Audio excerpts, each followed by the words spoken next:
Hello दोस्तों, नमस्कार। आप देख रहे हैं वरदान क्लास और ये हम वरदान क्लास पर आप देख रहे हैं वरदान क्लास और मैं वरदान क्लास पर सोनू सर आप लोगों को जो है लुसेंट बुक का सीरीज चला रहा हूँ। क्या कर रहा हूँ? लुसेंट जो बुक है इसका मैं सीरीज चला रहा हूँ, जिसमें इस बुक का शुरू से लेकर अंत तक का सारे एनालिसिस, सभी चैप्टर का एनालिसिस का वीडियो यूट्यूब पर हम अपलोड कर रहे हैं। तो इससे पहले हम 4 वीडियो बना चुके हैं। कितना वीडियो? तो 4 वीडियो हम बना चुके हैं, जो आप प्लेलिस्ट सेक्शन में जाकर देख सकते हैं। इसके लिए आपको करना क्या होगा? यूट्यूब में जाकर सर्च करना होगा @वरदान क्लास, VARDAN वरदान क्लास, बिना स्पेस दिए हुए क्या सर्च कीजिए? @वरदान, यहाँ पर एन है, वरदान, बिना बिना स्पेस दिए सर्च कीजिए @वरदान क्लास। सबसे ऊपर में आपको दिखाई देगा हिंदी में लिखा वरदान क्लास। उस पर सर्च क्लिक करने के बाद आप प्ले लिस्ट सेक्शन में जाकर आप देख सकते हैं लुसेंट जी के नाम का से हम सेव कर दिए हैं प्ले लिस्ट, जिसमें 4 गो वीडियो हम बना चुके हैं। ये आज 5वां वीडियो है। अगर आप इस चैनल पर नए हैं तो चैनल को सब्सक्राइब कर दीजिए, लाइक कर दीजिए और फॉलो कर दीजिए, ताकि आने वाले सभी वीडियो की नोटिफिकेशन आपको मिलता रहे आसानी से। चलिए वीडियो को शुरू करते हैं।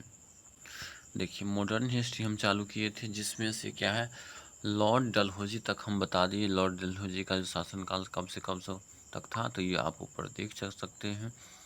जो लॉर्ड डलहौजी का जो शासनकाल है 1848 से 1856, तो इसके बारे में हम सब कुछ पढ़ चुके हैं। आप अगर नहीं पढ़े हैं तो पिछले वीडियो में जाकर आप देख सकते हैं प्लेलिस्ट सेक्शन से। आज हम इससे आगे हम पढ़ेंगे लॉर्ड कैनिंग के बारे में। इससे पहले अगर पिछला वीडियो देख लिए हैं तो लॉर्ड डलहौजी के बारे में जितना भी कुछ जानते हो वो हमें कमेंट बॉक्स में कमेंट करके बता सकते हैं।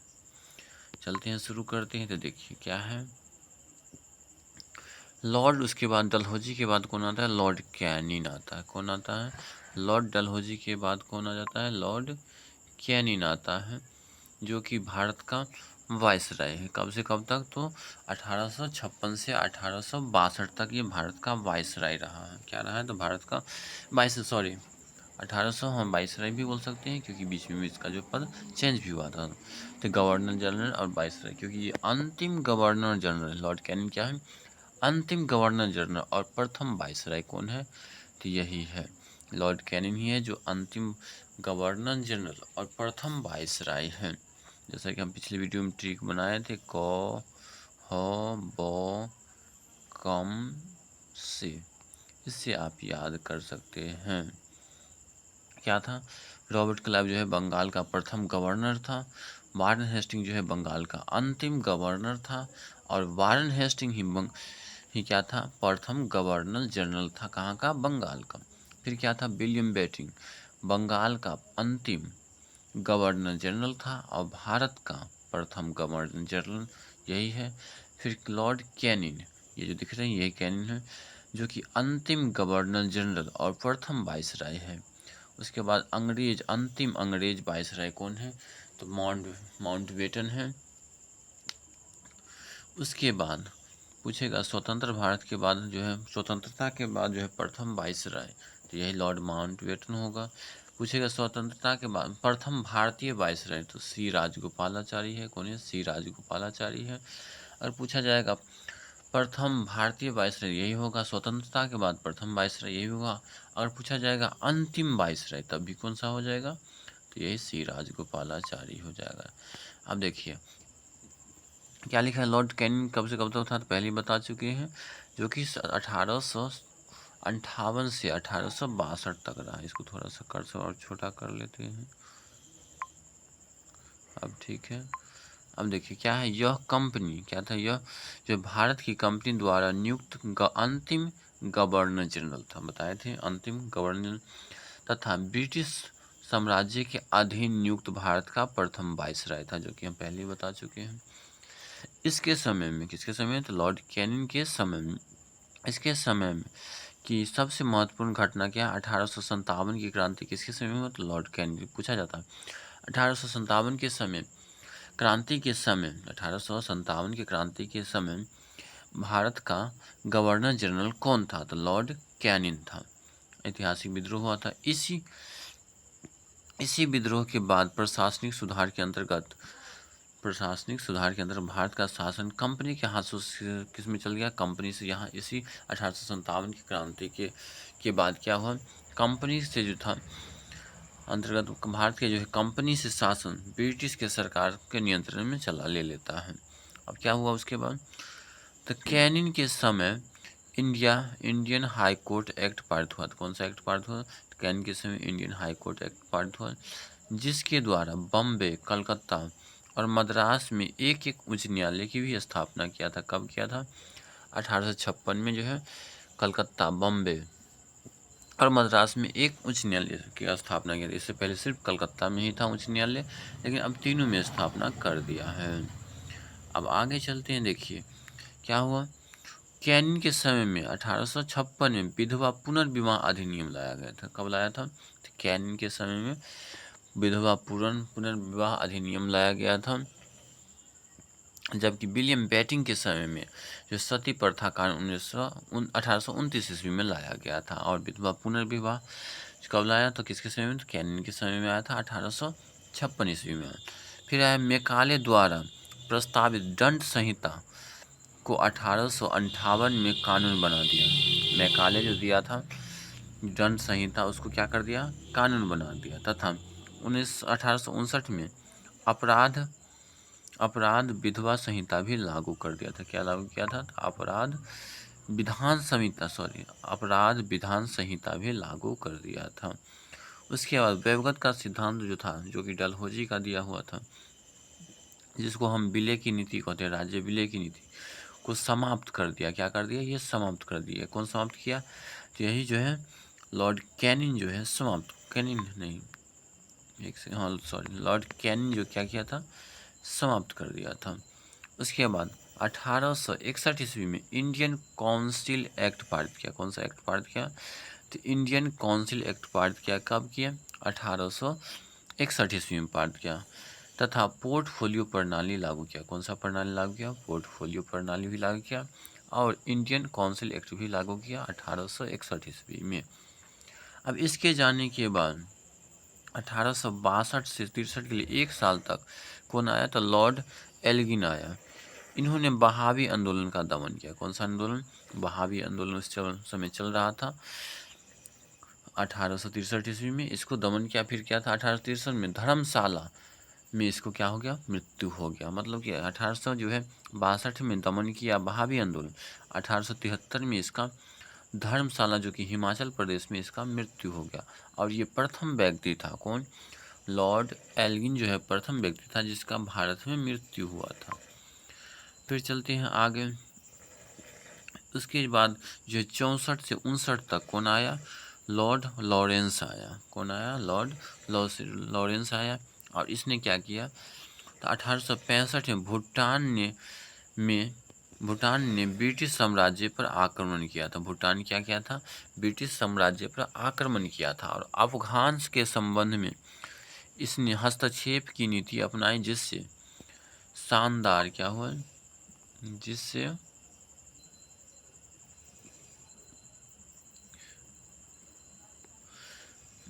जिससे शानदार निष्क्रियता के नाम से भी जाना जाता। क्या किया था,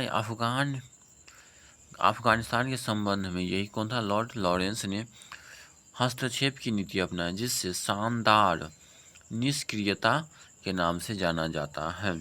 फिर क्या है, इसी के समय उड़ीसा में 1866 ईस्वी में बुंदेलखंड एवं राजपूताना में 1868 और 59 में भीष्म अकाल भी पड़ा था। पूछा जाता है बुंदेलखंड में भीष्म अकाल तो कब पड़ा, और राजपूताना भीष्म अकाल कब पड़ा, तो 1859 और 60 में। एक सेकेंड। फिर क्या था, इसने चैंपबेल हेनरी के नेतृत्व में एक अकाल आयोग का भी गठन किया था। फिर उसके बाद सन 85 में 1865 ईस्वी में इसके द्वारा भारत एवं यूरोप के बीच प्रथम समुद्री क्या हुआ, टेलीग्राफ स्थापित हुआ था। क्या स्थापित हुआ था, 1865 ईस्वी में भारत और यूरोप के बीच प्रथम समुद्री टेलीग्राफ सेवा भी शुरू किया था। उसके बाद आता है लॉर्ड मियो, और इसके बारे में सबसे ज़्यादा पूछा जाता है। क्या चीज़? तो हम बताते हैं। देखिए, लॉर्ड मियो ने अजमेर में मियो कॉलेज की भी स्थापना किया था, और 1872 ईस्वी में कृषि विभाग की भी स्थापना किया था। फिर एक अफगान ने 1872 ईस्वी में चाकू मारकर इसको क्या कर दिया था? हत्या कर दिया था। इस तरह से दूसरा जो है भारत में मरने वाला व्यक्ति था। और इसी के समय में, किसके समय में? तो के समय में 1872 ईस्वी में प्रथम बार जनगणना शुरू हुआ था। क्या शुरू हुआ था? प्रथम बार जनगणना शुरू हुआ था लॉर्ड मियो के समय में ही, जो कि आधिकारिक नहीं माना जाता था। शुरू तो हुआ 1872 ईस्वी में जनगणना, लेकिन इसको आधिकारिक नहीं माना। आधिकारिक तौर पर जो है जनगणना कब? तो 1881 ईस्वी से प्रत्येक 10 साल के लिए शुरू हो गया, जो कि रिपन के समय में था। इसलिए भारत में जनगणना का जनक जो है, सेंसस का जनक किसको कहा जाता है? लॉर्ड रिपन को कहा जाता है। लेकिन शुरू जो हुआ मियो के समय में हुआ। अब ये देखिए, उसके बाद आता है मियो के जाने मरने के बाद लॉर्ड जो है वर्कहोक्ता आया, जो कि 72 से 76 तक रहा। कब रहा? 1872 से 1876 तक रहा। इसके समय में बंगाल में भयानक फिर से अकाल पड़ा। इसने बड़ौदा के क्या लिखा? मल्हार राव गायकवाड़ को भ्रष्टाचार के आरोप में पदच्युत मद्रास भेज दिया। कहाँ भेज दिया? मद्रास। उसके बाद घोषणा ने किया, कौन? नॉर्थ ब्रुक ने घोषणा किया कि मेरा उद्देश्य करों को हटाना तथा अनावश्यक वैधानिक कार्यवाही को क्या करना है? बंद करना है। किसने कहा था? लॉर्ड नॉरवुक था। फिर पंजाब का प्रसिद्ध कूका आंदोलन किसके समय में हुआ था? नॉर्थ ब्रुक के समय में कूका आंदोलन हुआ था। कहाँ हुआ था? पंजाब के समय में। इसी के समय में क्या हुआ? स्वेज नहर खुल जाने से भारत एवं ब्रिटिश के बीच क्या हुआ? व्यापार में वृद्धि हुआ। स्वेज नहर जो है खुला इसी के समय में, जिससे भारत और ब्रिटेन के बीच व्यापार में वृद्धि हुआ। उसके बाद देखिए आगे क्या है। अब आया है लॉर्ड लिट्टन। कौन आया है? लॉर्ड लिट्टन है। इसके बारे में पूछा जाता है। देखिए इसने क्या किया? देखिए, यह जो है प्रसिद्ध उपन्यासकार था। क्या था ये? यह एक प्रसिद्ध उपन्यासकार, निबंध लेखक, साहित्यकार था, जो कि 1876 से 80 तक रहा। साहित्य काश में इससे ओवन मेरिडस का नाम से भी जाना जाता है। कौन सा नाम से? ओवन मेरिडिस के नाम, डीथ के नाम से जाना जाता था। इसके समय बंगाल, मद्रास, हैदराबाद, पंजाब, मध्य भारत में भयानक फिर से अकाल पड़ा था। लिट्टन ने रिचर्ड एस्ट्रेची, कौन सा? रिचर्ड एस्ट्रेची की अध्यक्षता में एक अकाल आयोग का गठन किया था, जिसका अध्यक्ष कौन था? रिचर्ड एस्टेची था। फिर क्या था? 1 जनवरी 1877 ईस्वी को ब्रिटेन की महारानी विक्टोरिया को केसर हिंद की उपाधि से सम्मानित करने के लिए दिल्ली दरबार का आयोजन किया। प्रथम बार पूछा जाता, प्रथम बार दिल्ली दरबार किसके समय में आया था? तो ये लॉर्ड लिट्टन के समय में आया था। प्रथम बार दिल्ली दरबार कब आयोजित हुआ था? तो 1 जनवरी 1877 के समय में। दूसरी बार कब हुआ? तो 1903 ईस्वी में लॉर्ड जो है इसके समय में, कर्जन के समय में हुआ था। प्रथम बार जो है 1877 ईस्वी में, 1 जनवरी 1877 को लिट्टन के समय में। दूसरा जो है 1953 ईस्वी में, कर्जन के समय में। और तीसरा बार जो है 1911 ईस्वी में लॉर्ड हार्डिंग द्वितीय के समय। पहले बता चुके हैं पिछले वीडियो में, इससे पहले एक और लॉर्ड हार्डिंग 1848 में आ चुका था। तो क्या था? ये जो है लॉर्ड हार्डिंग द्वितीय के समय में जो है तीसरी बार दिल्ली दरबार। और तीसरी बार दिल्ली दरबार में क्या होता? वहाँ के राजा जॉर्ज पंचम स्वयं भारत आया था, और इसी के तहत क्या था? बंगाल विभाजन को रद्द कर दिया था, और भारत की राजधानी जो था कलकत्ता, उससे दिल्ली स्थानांतरित कर दिया था। तो देखिए यहाँ तक पहली बार विक्टोरिया, रानी विक्टोरिया के को केसर हिंद की उपाधि सम्मानित करने के लिए पहली बार दिल्ली दरबार का आयोजन किया था। और मार्च 1878 ईस्वी में लिट्टन ने, कौन था, लॉर्ड लिट्टन ने भारतीय समाचार पत्र अधिनियम वर्नाक्यूलर एक्ट, ये पूछा जाता है, वर्नाक्यूलर एक्ट जो है, वर्नाक्यूलर एक्ट पारित किया था। कौन सा एक्ट पारित किया था? वर्नाक्यूलर एक्ट पारित किया था। कब पारित किया था? तो 1878 ईस्वी में वर्नाक्यूलर एक्ट आया था। किसके समय में आया था? तो लॉर्ड लिट्टन के समय में आया था। इससे क्या था? भारतीय समाचार पत्रों पर कठोर प्रतिबंध लगा दिया था। भारतीय समाचारों पर क्या कर दिया था? कठोर प्रतिबंध लगा दिया था। ऐसा समझिए, विशेषकर राष्ट्रवादी समाचार पत्रों पर, जैसे सोम प्रकाश को तो बंद ही करवा दिया था, प्रतिबंधित लगा दिया था। फिर क्या था आगे देख लीजिए। पायनियर अखबार ने वर्नाक्यूलर प्रेस एक्ट 1868 का समर्थन किया था, जो कि किसने एकमात्र जो था समर्थन कौन किया था? तो पायनियर अखबार जो है वर्नाक्यूलर प्रेस एक्ट का समर्थन किया था, बाकी सब ने विरोध किया था। और इसके समय में 1868 को भारतीय शस्त्र अधिनियम भी पारित हुआ। शस्त्र अधिनियम पारित करने का अर्थ क्या हुआ? जो कोई भी भारतीय अब शस्त्र नहीं रख सकता था।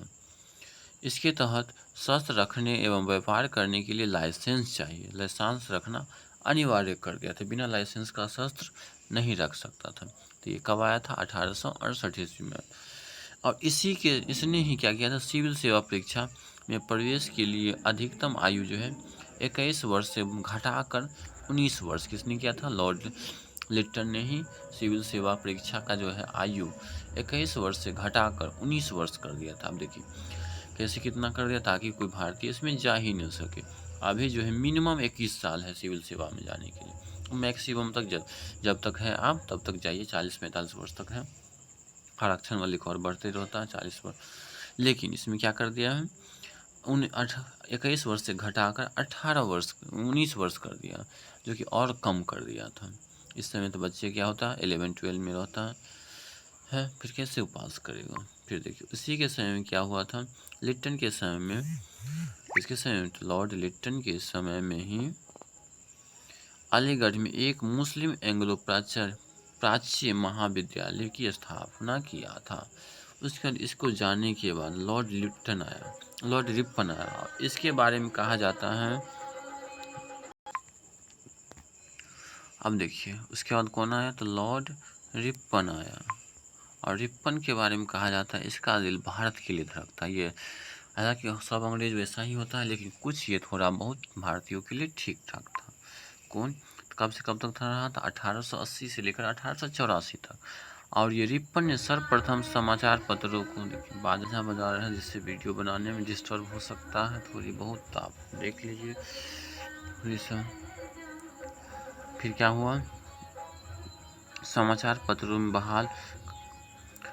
पत्रों की स्वतंत्रता को बहाल कर दिया। जो लॉर्ड जो है लिट्टन जो लगा दिया था प्रेस एक्ट जो है वर्नाक्यूलर एक्ट, इसको समाप्त किसने किया? तो 1882 ईस्वी में लॉर्ड रिपन ने ही समाप्त कर दिया था।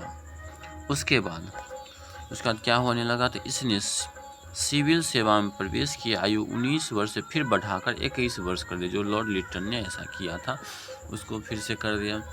इसने क्या किया? स्थानीय स्वशासन का भी शुरुआत किया है।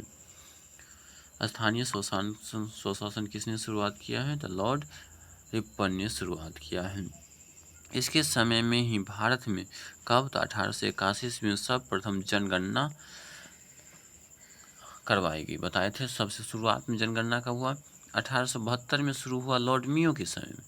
लेकिन आधिकारिक रूप से जनगणना जो शुरू हुआ 1881 ईस्वी में, और इसके बाद लगातार प्रत्येक 10 वर्षों पर जनगणना शुरू हुई। इसलिए इसको जो है लॉर्ड रिपन को जो है भारतीय की जनगणना का जनक भी कहा जाता है। भारत में पहली बार जनगणना ये बताइए चूँकि 1882 में हुआ था, लेकिन नियमित रूप से चालू हुआ जो आधिकारिक रूप से 1881 में। फिर क्या था? रिपन के द्वारा सन 1881 ईस्वी में प्रथम कारखाना अधिनियम लगाया। क्या किया? प्रथम कारखाना अधिनियम लगाया। रिपन के समय में शैक्षणिक सुधारों के अंतर्गत विलियम हंटर की अध्यक्षता में एक आयोग भी बनाया था। किसके? विलियम हंटर के आयोग अध्यक्षता में रिपन ने शिक्षण सुधार के लिए, शिक्षा व्यवस्था में सुधार के लिए एक आयोग बनाया।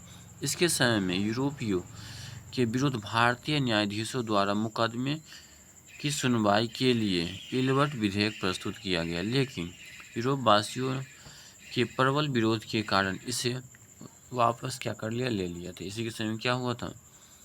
न्यायिक मुकदमे का इल्बर्ट बिल विधेयक किसके समय में आया था? लॉर्ड रिपन के समय में ही आया था इल्बर्ट बिल, लेकिन यूरोप वासियों के विरोध करने पर इसने क्या किया? वापस ले लिया था। फिर उसके बाद अंग्रेजों द्वारा विधेयक के विरोध किए जाने पर किए विद्रोह को क्या नाम दिया? श्वेत विद्रोह कहा। अंग्रेजों के द्वारा जो विद्रोह हुआ था उसका नाम क्या दिया? श्वेत विद्रोह। उसके बाद देखिए फ्लोरेंस नाइटिंगेल ने रिपन को भारत के उद्धारक की संज्ञा दी। कौन था? फ्लोरेंस जो है नाइटिंगेल ने रिपन को, लॉर्ड रिपन था, उसको भारत के उद्धारक की संज्ञा दिया, उद्धारक का। उसके बाद 84 से 88 कौन आया? Lord Dufferin. और इसके बारे में आज तक सबसे ज़्यादा क्वेश्चन पूछा गया है। इसके समय में क्या हुआ? तृतीय अंग बर्मा युद्ध जो है 1885 से 88 तक लड़ा गया था।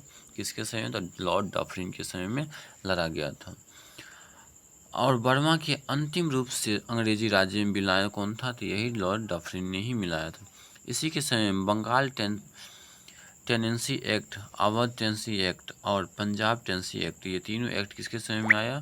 तो लॉर्ड डफरिन के समय में आया था। फिर उसके बाद क्या हो? इसके समय की सबसे महत्वपूर्ण घटना क्या है? तो सबसे महत्वपूर्ण घटना यही है 28 दिसंबर 1885 को बम्बे में ए.ओ. ह्यूम के नेतृत्व में भारतीय राष्ट्रीय कांग्रेस की स्थापना हुआ। किसका स्थापना हुआ? भारतीय राष्ट्रीय कांग्रेस की स्थापना कब हुआ? 28 दिसंबर 1885 को। कहाँ हुआ? बम्बे में। किसने किया? ए.ओ. ह्यूम ने किया। इसका प्रथम अध्यक्ष कौन है? तो W.C. बनर्जी। कौन है? W.C. बनर्जी जो है इसका प्रथम अध्यक्ष हुए। देखिए ये क्या था? ये इसको होना था पूना में। कहाँ होना था? पूना में, लेकिन पूना में फ्लैग फैल जाने के कारण इसको बम्बे शिफ्ट कर दिया गया था। जो भी कई एग्जाम पूछा गया था। जो है कांग्रेस का प्रथम अधिवेशन बम्बे में हुआ था, वो कहाँ होने वाला था? तो पूना में होने वाला था। कब हुआ था? तो 28 दिसंबर 1885 को पूना में होने वाला था, लेकिन वहाँ फ्लैग फैल जाने के कारण उसको बम्बे शिफ्ट कर दिया था। फिर उसके बाद देखिए क्या है? उसके जाने के बाद 88 से 94 ईस्वी में कौन आया? लैंस डाउन आया था। इसके बारे में ज़्यादा कुछ पूछा नहीं जाता है, बस देख लीजिए थोड़ा सा क्या है। भारत अफगान के इस मध्य जो है सीमा क्या कहा जाता है? धुरंध रेखा किसके बीच है? भारत और अफगानिस्तान के बीच। जो आज जो पाकिस्तान देख रहे हैं, पाकिस्तान अफगानिस्तान के बीच भी यही सीमा है। पाकिस्तान, क्योंकि इस समय पाकिस्तान देश था नहीं, भारत ही पूरा था। तो भारत और अफगानिस्तान के बीच कौन सा सीमा बनाया गया? धुरंध रेखा बनाया गया, जो कि अब हो गया थोड़ा सा भारत की सीमा, बाकी पाकिस्तान अफगानिस्तान के बीच में चला गया है। फिर देखिए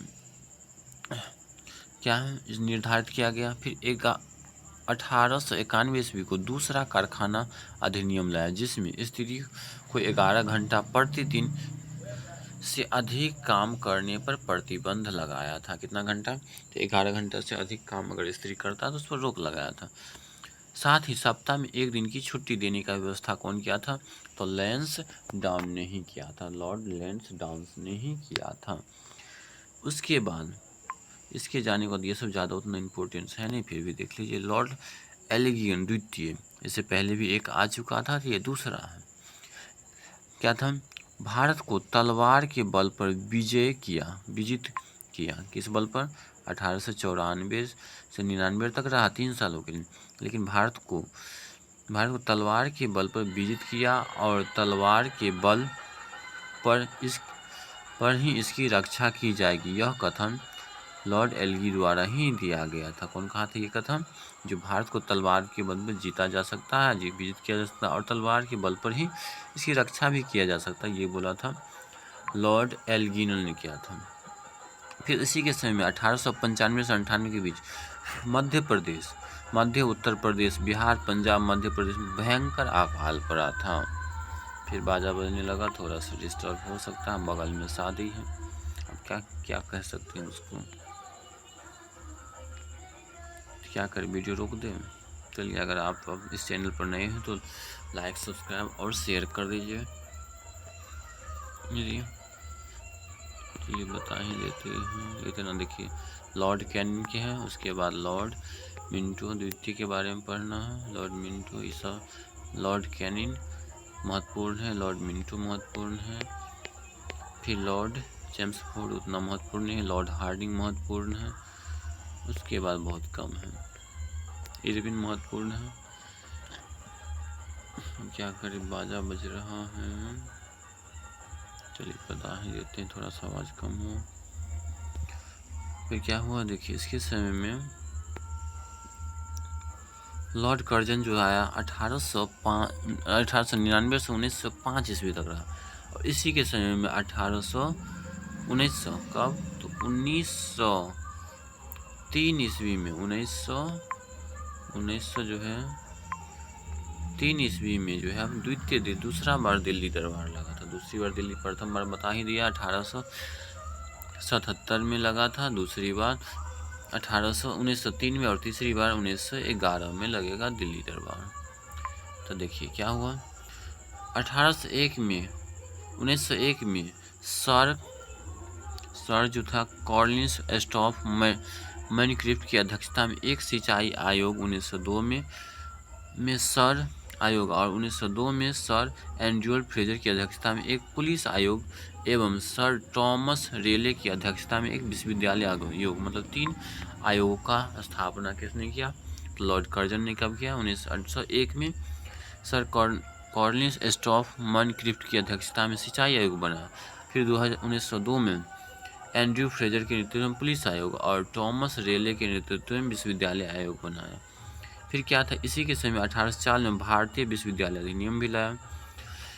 इसने क्या किया, सर एंटनी मैकडाउन की अध्यक्षता में एक अकाल आयोग भी बनाया था। इसने सैन्य प्रशिक्षण के लिए क्वेटा में एक कॉलेज की भी स्थापना किया। उसके बाद प्राचीन स्मारक, हाँ ये भी पूछा जाता है, प्राचीन स्मारक प्रशिक्षण अधिनियम कब, 1904 के द्वारा कर्जन ने भारत में पहली बार ऐतिहासिक इमारतों की सुरक्षा और मरम्मत पर ध्यान दिया। जितना भी भारत का ऐतिहासिक महत्व का जमीन, जैसे ताजमहल, लाल किला और जो बहुत सारे बंगला सब रहा है जो पुराने, उसको मरम्मत और सुरक्षा प्रदान कब किया, ये किसने किया, तो लॉर्ड कर्जन ने ही शुरू किया। इसके कार्यकाल के समय भारतीय पुरातत्व विभाग की भी स्थापना किसके समय हुआ, तो लॉर्ड कर्जन के समय में। फिर देखिए, इसी के समय में कार्यकाल के दौरान कलकत्ता में विक्टोरिया मेमोरियल हॉल का निर्माण हुआ, और कर्जन के समय में भारत विरोधी कार्य सर्वाधिक महत्वपूर्ण था। 1905 में बंगाल विभाजन भी कर दिया था इसने। फिर इसके जाने के बाद आया लॉर्ड मिंटो। कौन आया, लॉर्ड मिंटो, और इसको क्या कहा जाता है, सांप्रदायिक जो है पाकिस्तान का जो सांप्रदायिक विभाजन का जनक किसको कहा जाता है, लॉर्ड मिंटो को ही माना जाता है। इसके समय में आगा खान सलीमुल्लाह खान के द्वारा ढाका में 1906 में मुस्लिम लीग की स्थापना किया था।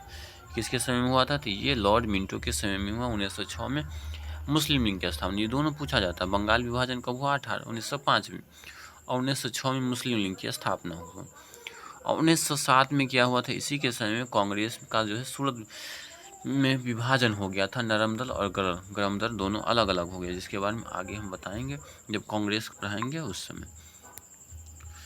फिर देखिए, इसके शासनकाल में 1907 में क्या हो, अंग एवं रूसी प्रतिनिधिमंडलों के बीच बैठक हुई। मुसलमानों के लिए अलग निर्वाचन मंडल दिया था, और इसी के कारण क्या हुआ, अलग जैसे होगा अलग निर्वाचन मंडल मिल गया। उसके बाद जो हुआ, ये अलग देश की मांग धीरे धीरे बढ़ने लगा, क्योंकि क्या हुआ, मॉर्ले मिंटो एक्ट जो है, मॉर्ले मिंटो सुधार अधिनियम कब आया, 1909 ईस्वी में, जो कि इसी के मिंटो के समय में आया। और इसी से क्या हुआ, मुस्लिम को अलग निर्वाचन व्यवस्था दे दिया था। अब ये सबसे अधिक महत्वपूर्ण पूछा जाता है, क्योंकि लॉर्ड हार्डिंग देखिए पहले आ चुके थे, तो ये दूसरे होंगे। पहले कब? 1848 ईस्वी में आ चुके हैं लॉर्ड हार्डिंग, तो ये नहीं, ये दूसरा व्यक्ति है, इसलिए लॉर्ड हार्डिंग द्वितीय उसको प्राथमिकता दिया गया। अब देखिए इसी के समय में क्या हुआ, इसके समय में जो है तीसरा दिल्ली दरबार लगा था। कब लगा था? तो 1911 में लगा था। इसके समय में तीसरी बार दिल्ली, और इसमें स्वयं जो है दिल्ली दरबार लगा था, इसमें स्वयं ब्रिटेन के राजा जॉर्ज पंचम आए हुए थे। कौन आया हुआ था? ब्रिटेन के जो राजा बने थे जॉर्ज पंचम, वो स्वयं आए थे। कब आया था? 12 दिसंबर 1911 में आए थे। कब आए थे? 12 दिसंबर 1911 में। और इसी के समय में क्या हुआ था, हमारे जो राष्ट्रीय गीत है जनगण मन अधिनायक, इसी के स्वागत में गाया गया था। किसके स्वागत में? लॉर्ड पंचम के बारे में, जो है जॉर्ज पंचम के बारे में के स्वागत के लिए लिखा गया था, जो है जन गण मन अधिनायक जो है कहा, जन गण मन अधिनायक मतलब क्या? सभी जनगण पूरे मन से क्या है, लॉर्ड पंचम का अधिनायक मतलब अधिनायक, अधीन है, जनगण मन अधिनायक जय हो, उसको कह रहा है जय हो भारत भाग्य विधाता, मतलब लॉर्ड पंचम को कह रहा है जय हो आपका भाग्य, भारत का भाग्य विधाता है आप। किसको कह रहा है? ये जॉर्ज पंचम। इसी के स्वागत में, इन्हीं का गुणगान में जो हमारा राष्ट्रीय गान जो दिख रहा है, इसी के गुणगान में बनाया गया था, जो आज हमारा राष्ट्रीय गीत है। 1911 का 12 दिसंबर 1911 ईस्वी में दिल्ली दरबार का भव्य दरबार आयोजन हुआ था। इसमें, और इस दरबार में क्या हुआ था, बंगाल विभाजन जो 1805 ईस्वी में, सॉरी 1905 ईस्वी में जो लागू कर दिया था लॉर्ड कर्जन, उसको क्या, एक सेकंड फिर कुछ आ गया। अब इसी के समय क्या हुआ, बंगाल विभाजन को रद्द कर दिया, और साथ में क्या किया, भारत की राजधानी जो कोलकाता था उसको स्थानांतरित करके कहाँ कर दिया? दिल्ली कर दिया। तो करने दिया, करने की घोषणा किया, जो 12 दिसंबर 1911 घोषणा कर दिया। और ये जो है 1912 में दिल्ली स्थानांतरित भी हो गया। दिल्ली भारत की राजधानी कब बन गया? 1912 में बना, क्योंकि देखिए 12 दिसंबर महीना चलिए रहा है, 11 में घोषणा कर दिया, और कुछ दिन बाद 1912 आ ही गया, तो 12 में हुआ कलकत्ता से भारत की राजधानी दिल्ली स्थानांतरित कर दिया। और 23 दिसंबर 1912 को लॉर्ड हार्डिंग पर दिल्ली में बम फेंका गया। ये जो है बम कांड हुआ दिल्ली में, बम फेंक दिया था लॉर्ड हार्डिंग द्वितीय के बारे में, जो कि आगे पढ़ाएंगे जब इंडियन नेशनल कांग्रेस पढ़ाएंगे ना, यहाँ के महत्वपूर्ण, तो उसमें बताएंगे किसने बम फेंका था। अगर आप जानते हैं तो कमेंट बॉक्स में बता दीजिए, फिर आगे हम बताएंगे। इसके समय में क्या हुआ था, तो 28 जुलाई 1914 को प्रथम विश्व युद्ध भी किसके समय में हुआ था? तो लॉर्ड हार्डिंग के समय में हुआ था। स्टार्ट हो गया था, क्योंकि जो है 15 तक रहा था, 1915 तक। 1914 में प्रथम विश्व युद्ध शुरू हुआ था। और इसी के शासनकाल के दौरान क्या हुआ था, फिरोज शाह मेहता ने बॉम्बे क्रॉनिकल एवं गणेश शंकर विद्यार्थी ने प्रताप प्रकाश का प्रकाशन किया। 1916 में लॉर्ड हार्डिंग को बनारस हिंदू विश्वविद्यालय की कुलाधिपति नियुक्त किया था। किसका कुलाधिपति? 15 तक था, 16 में इसका लॉर्ड हार्डिंग को बनारस हिंदू विश्वविद्यालय का कुलाधिपति जो है नियुक्त कर दिया था। इसके जाने के बाद आया लॉर्ड चैम्सफोर्ड। कौन आया? लॉर्ड। अब उसके समय में जो हुआ था, क्या हुआ था, लखनऊ समझौता हुआ था, लखनऊ का कांग्रेस का लखनऊ अधिवेशन, और ये सबसे महत्वपूर्ण अधिवेशन में से एक माना जाता है, क्योंकि इस समय जो हुआ था, इसका जो है अध्यक्ष अंबिकाचरण मजूमदार कर रहे थे। और इस समय क्या हुआ पता है, तो इस समय जो है गरमदर और नरमदम दोनों एक हो गए थे। साथ में मुस्लिम लीग भी कांग्रेस में एक मुस्लिम लीग भी इसमें मिल गए थे। उसके बाद क्या हुआ, नरमदर और गरमदर मुस्लिम लीग सारे एक साथ समझौता हो गया था, मिल गए थे। और इसको 1916 में पूना में महिला विश्वविद्यालय की भी स्थापना किसके द्वारा हो, इसी के शासनकाल में हुआ था।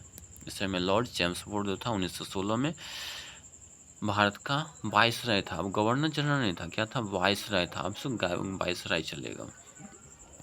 इसके काल में क्या, 1917 में शिक्षा पर सेंटर आयोग की स्थापना किया गया। 1919 में रॉलेट एक्ट था। इसी के समय में क्या हुआ, 1921 में रॉलेट एक्ट आया। किसके समय में? तो चैम्सफोर्ड के समय 1919 में रॉलेट एक्ट आया। फिर क्या था, इसी के समय में जो है 13 अप्रैल 1919 को जालियांवाला बाग हत्याकांड भी आया हुआ। कहाँ हुआ था? तो 1919 को जब रॉलेट एक्ट आया तो इसके विरोध में पंजाब के अमृतसर में, कहाँ? पंजाब के अमृतसर में सभी व्यक्तियों ने किसका? रॉलेट एक्ट के विरोध में, और साथ में रॉलेट एक्ट के माध्यम से डॉक्टर सत्यपाल और सैफुद्दीन किचलू जैसे दो महान क्रांतिकारी नेता को गिरफ्तार कर लिया था, जिसको बचाने के लिए वहाँ के सभी लोग ने अमृतसर, पंजाब के अमृतसर में जालियांवाला बाग एक मैदान था, उसमें जाकर एकत्रित हो गया, जिसमें मात्र क्या था? चारों तरफ से ये गोल बंद था और एक तरफ से ही मात्र आने और जाने का रास्ता था। इसमें क्या हुआ? सभी व्यक्ति आकर जैसे गया, घुस गया, तो यहाँ क्या कर दिया? गेट बंद कर दिया। और वहाँ का जो गवर्नर, वहाँ का जो था सैनिक, उसको आदेश दे दिया जनरल। इसमें देखिए याद रखने वाला है क्या है, इसमें जो दो डायर था, कौन है? एक है जनरल ओ डायर और एक है जनरल क्या है? ओडवायर, और एक है जनरल डायर। तो जनरल ओडवायर जो था उच्च अधिकारी था, उसने जनरल डायर को आदेश दिया था गोली चलाने के लिए, और उसने फिर आदेश दिया क्या? जो पीछे जितना भी है सब पर गोलियां चला दो। गोलियां चलाने के बहुत सारे लोग मारे गए, जिसमें एनसीईआरटी के आंकड़ा के अनुसार 400 से अधिक लोग जो है घायल मृत्यु हो गए, जबकि इससे कहीं ज़्यादा अधिक हुए होंगे। ठीक है ना। फिर क्या हुआ? जालियांवाला बाग घटना ये जो हुआ किस दिन हुआ था? बैसाखी के दिन। ये भी पूछा जाता है, जालियांवाला बाग हत्या का घटना जो है किस दिन हुआ? बैसाखी के दिन हुआ। कहाँ हुआ? अमृतसर के जालियांवाला, जो कि पंजाब क्षेत्र में पड़ता है। और देखिए उसके बाद क्या हुआ? जनरल जो डायर था, जिसने गोली चलवा दिया, क्योंकि पहले उससे ऊंचे अधिकारी थे जनरल ओ डायर, जिसने आदेश दिया जनरल डायर को, और जनरल डायर जो फिर अपने सैनिकों को जो लेकर आया था, उसने आदेश दे दिया सैनिकों को। तो जनरल डायर तो हैजा से मर गया, लेकिन जनरल ओ डायर जो बच गया, वो जैसे ही का क्या हुआ, वहाँ लौटा भारत, जैसे ब्रिटेन लौटा तो उसको एकदम क्या किया? खूब अच्छी तरह से स्वागत किया, जैसे कि इसने महान कार्य कर किया। और इसी में एक बच्चा जिसका नाम था, जालियांवाला बाग हत्याकांड के समय एक बच्चा बच गया था, जिसका नाम था उधम सिंह। उधम सिंह ने क्या किया? अपने पैसा कार्य करते हुए पैसा जुटाया, और 1940 ईस्वी में, कब? तो 1940 ईस्वी में वो ब्रिटेन पहुंचा, और ब्रिटेन में यह जनरल ओ डायर के ऊपर में बम फेंक कर मार दिया। यही था उधम सिंह, जिसका मम्मी पापा जो है, माँ बाप जालियांवाला बाग हत्याकांड में मर गया था। तो यही है उधम सिंह। फिर क्या? खिलाफत आंदोलन जो 1922 ईस्वी में हुआ था, 1920 से शुरू हुआ। कब हुआ? 1920 में जो खिलाफत आंदोलन शुरू हुआ था, और साथ में असहयोग आंदोलन 1920 में। पहले खिलाफत स्टार्ट हुआ, उसके बाद असहयोग आंदोलन शुरू हुआ था। किसके समय शासनकाल में हुआ था? इसी के शासनकाल में हुआ था। लॉर्ड जो है किसके? चेम्सफोर्ड के शासनकाल में हुआ था। आप लोग पता है तुर्की के खलीफा का जो पद हटा दिया था, उसके ऊपर कार्रवाई कर दिया था जी, क्योंकि तुर्क का जो खलीफा था वहाँ का वो सुल्तान माना जाता था, इसका धर्म का प्रतीक माना जाता था मुस्लिमों के लिए, उसके खिलाफ में। और इसका नेतृत्व जो है नेता कौन बना दिया था? तो महात्मा गांधी को ना था, इसलिए मोहम्मद अली जिन्ना को थोड़ा सा मिर्ची लगा था।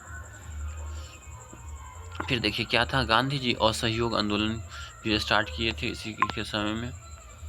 फिर तीसरी बार अफगान युद्ध इसी के समय में लड़ा था। इसके बाद आया लॉर्ड रीडिंग। कौन आया? लॉर्ड रीडिंग आया।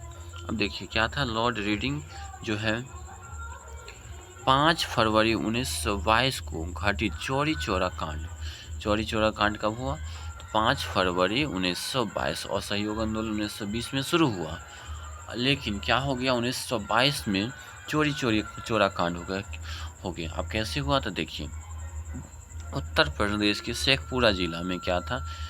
एक गांव था चौरी चौरा, नदी के इस पार चौरी है, उस पार चौरा है। उस गांव के आसपास में क्या हुआ?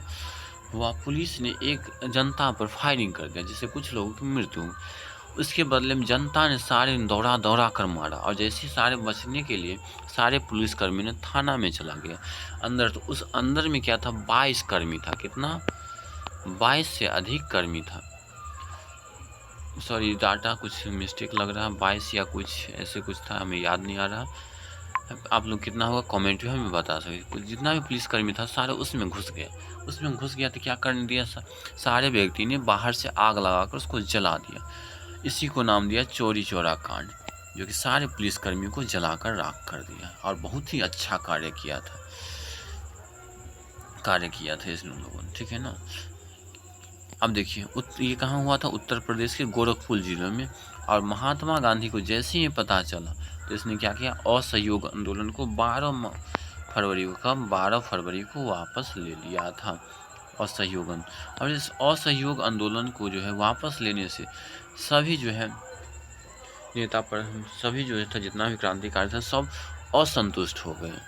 इससे हटने के बाद क्या हुआ, 1927 ईस्वी में CR दास, चित्तरंजन दास और मोतीलाल नेहरू इलाहाबाद में कांग्रेस के अंतर्गत स्वराज पार्टी की स्थापना कर लिया। किसका स्थापना किया, स्वराज पार्टी की स्थापना किया, जिसका अध्यक्ष चित्तरंजन दास बना और सचिव जो है मोतीलाल नेहरू बना। कौन बना, अध्यक्ष बना CR दास, चित्तरंजन दास और मोतीलाल नेहरू इसका अध्यक्ष बना।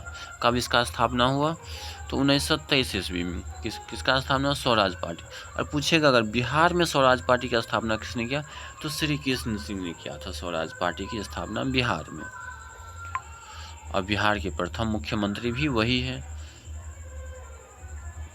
देखिए उसके बाद क्या हो, इसके शासनकाल में, किसके, लॉर्ड इरविन के शासनकाल में प्रिंस ऑफ वेल्स ने नवंबर 1921 में भारत की यात्रा है। इस दिन पूरे भारत में क्या किया, हड़ताल का आयोजन किया गया था उसके विरुद्ध। फिर देखिए 1921 ईस्वी में लॉर्ड इरविन के समय मोपला विद्रोह हुआ।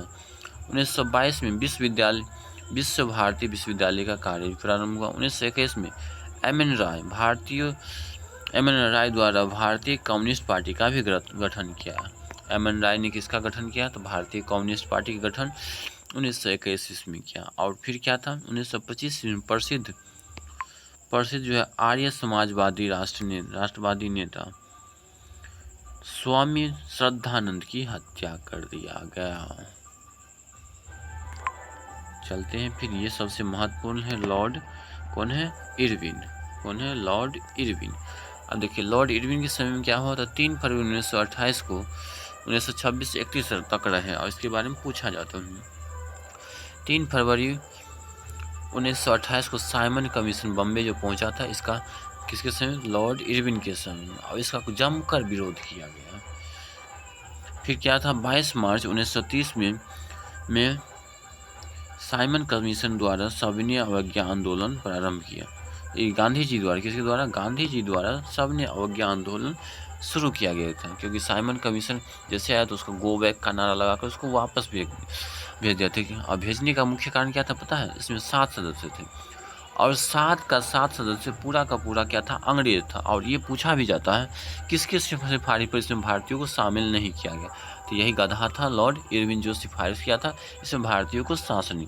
अब देखिए हमारे बारे में, हमारे भविष्य के शासन व्यवस्था के बारे में ये जो था इसने क्या किया था, मतलब नियम कानून बनाने आ रहा था, लेकिन भारतीयों को शामिल नहीं किया था, तो इसका जमकर विरोध हुआ था। इसी साइमन कमीशन के विरोध करते समय लाला लाजपत राय की क्या हुआ था, लाठी लग जाने के कारण मृत्यु हो गया था।